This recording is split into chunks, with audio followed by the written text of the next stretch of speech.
Assalamualaikum warahmatullahi wabarakatuh. Perkenalkan, nama saya Ilman Nafiah dari Fakultas Bahasa dan Seni, jurusan Pendidikan Bahasa dan Sastra Indonesia, Universitas Negeri Surabaya. Di sini saya akan berpresentasi dengan sebuah tema, optimisme, peluang, hambatan, dan upaya menginternasionalisasikan bahasa Indonesia sebagai bahasa ASEAN.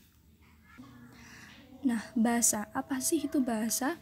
Bahasa merupakan alat atau media yang digunakan dalam berkomunikasi, sehingga apa yang dikomunikasikan berupa gagasan baik dalam bentuk lisan maupun tulis dapat disampaikan kepada banyak halayak. Kemudian, yang pertama, optimisme internasional bahasa Indonesia.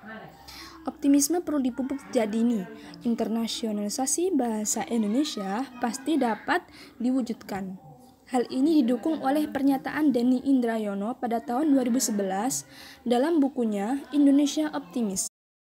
Kemudian, di sini ada beberapa keuntungan Indonesia bila kita mengoptimisme internasional bahasa Indonesia.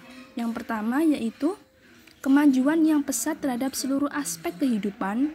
Yang kedua, kemiskinan teratasi. Yang ketiga, perbudakan oleh bangsa lain terhenti. Dan yang terakhir, Indonesia menjadi cakrawala dunia.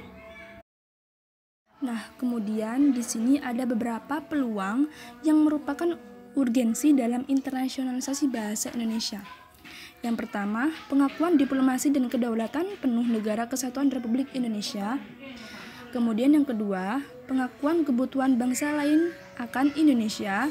Kemudian yang ketiga, bahasa Indonesia mempunyai penutur terbanyak.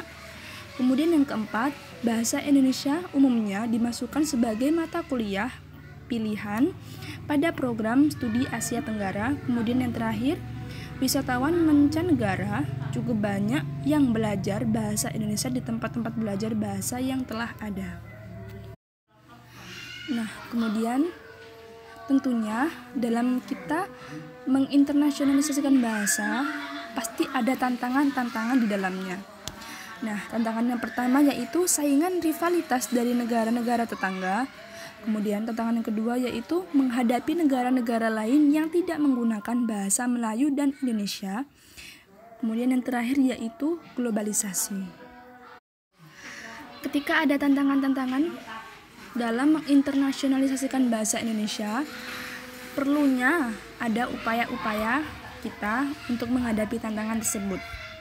Yang pertama yaitu membudayakan bahasa Indonesia di negeri sendiri. Kemudian yang kedua, tidak apatis dengan bahasa asing. Dan yang terakhir yaitu menyebarluaskan bahasa Indonesia melalui pengajaran penguasaan bahasa Indonesia bagi penutur asing ataupun BIPA. Sekian dari saya, mohon maaf bila ada salah kata. Saya Ilman Nafiah undur diri. Wassalamualaikum warahmatullahi wabarakatuh. Terima kasih.